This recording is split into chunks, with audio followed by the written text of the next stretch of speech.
for the FA to come out 2 hours, 3 hours before a kick-off and say they can't wear an armband, to me, joke. It's all bollocks really, it's just plain and simple. I mean, the whole thing's corrupt in it from start to finish. It made it clear that homosexuality and everything, they don't accept it. So I think as England, we're coming to their country to play football there. I think politics shouldn't really get involved in it. Football is for everyone. England stands for inclusion, unless there's the threat of a yellow card. We're at Shoreditch Power League to ask England fans what they made of the FA's latest U-turn regarding the OneLove armband. Well, so you said you were going to go there and challenge it instead of boycotting it, but you're not boycotting it or challenging it, so you kind of just cap to everyone.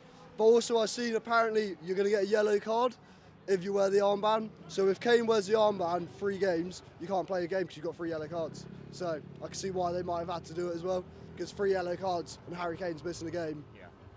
It would have made quite an impact though if you wore it anyway, wouldn't it?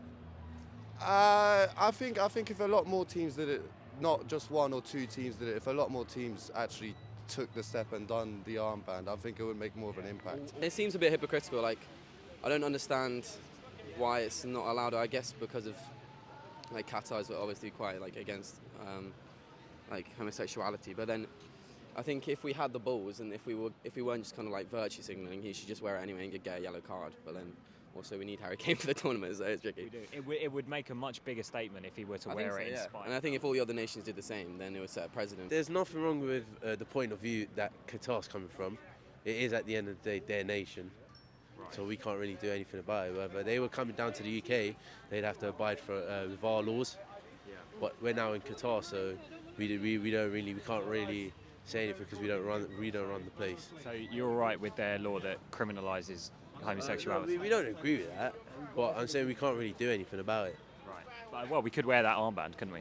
We can do it at the same time. There's nothing wrong with it, but I mean, now it's not really going to make a difference. Now we just need to focus on the football. I think it's pretty shocking. I think obviously Kane should just back himself, take the yellow, and send a message. Yeah, I think that's disgusting. To be fair, like football's for everyone, isn't it? Like everyone from across the world, different cultures, different sexualities, whatever it is. It's disgusting, really. What does it say about everything they've said about standing for inclusion over the years if at the last minute, at the threat of a yellow card, they kind of buckle? It's all bollocks, really. It's just plain and simple. I mean, the whole thing's corrupt in it from start to finish. You got bribed officials. I mean, it's nothing good about it really at all. I think this whole competition has been a bit like on the edges in terms of everything they want to do. It's all being like, yeah, we'll do it now. It's all hearsay, say, if you know what I mean. It all seems like it's all been done last minute. That's what I feel like. To be fair, I'm a bit different from him, so they're not going to change their rules on the back of us wearing an armband. So at the end of the day, look, if we've got to do what they say. At the end of the day, I don't want Kane booked. I don't want him suspended for the last game, should we say? So at the end of the day, look, it was a gesture. We tried it. It's not going to work out. So look, we just move on. We all feel the same in terms of the country, in terms of what we want to do. So we don't agree with their laws on what they have in terms of their laws against homosexuality, etc. But it's there. We just got to move on at the end of the day and just go with what they have. That. When you go to a different country, like Laurie says, you've got to respect their rules. You don't go to a different country and then just act like a wally, you know what I mean? You go to a different country, you respect their rules. I respect that. But for the FA to come out 2 hours, 3 hours before a kick-off and say they can't wear an armband, to me, joke. It made it clear that homosexuality and everything, they don't accept it. So I think as England, we're coming to their country to play football there. I think politics shouldn't really get involved in it. If they requested not to do it, then we should respect that. Can you separate football and politics though when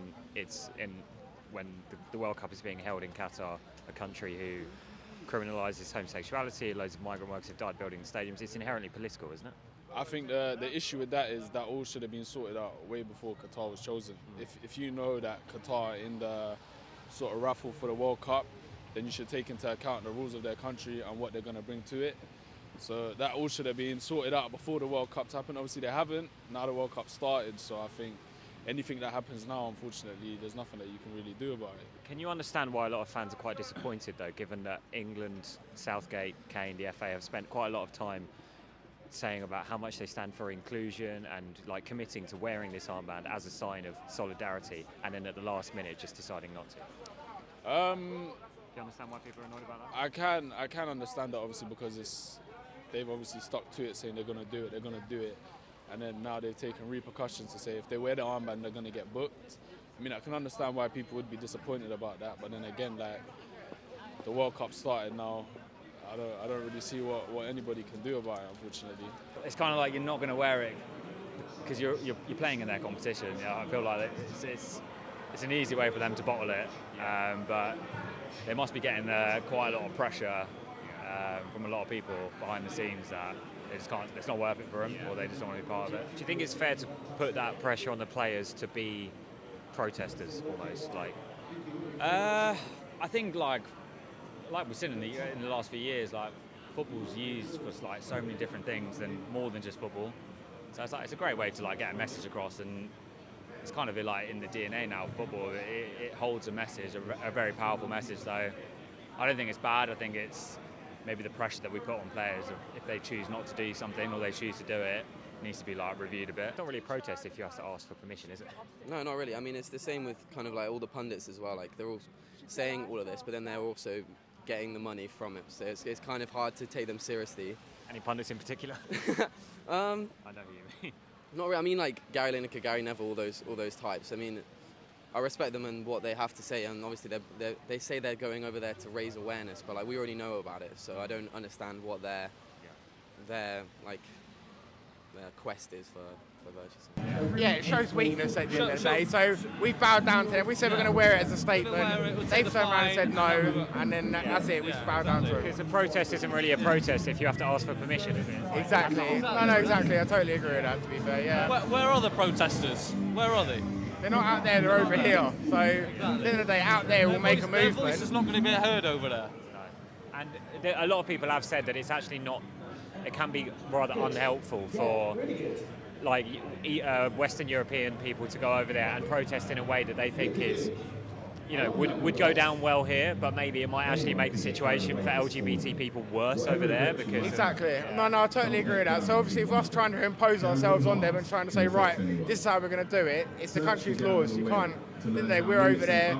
You've got to respect them. Yes, they're not right by any means. They are not right whatsoever. But you do have to respect them. Obviously, they've been doing it now for the last couple of years or something, and the idea is to try and make an impact and have like and to bring an awareness of it. Hopefully, if they're not doing that in terms of wearing the armband this time, they're able to do something else which creates equal awareness.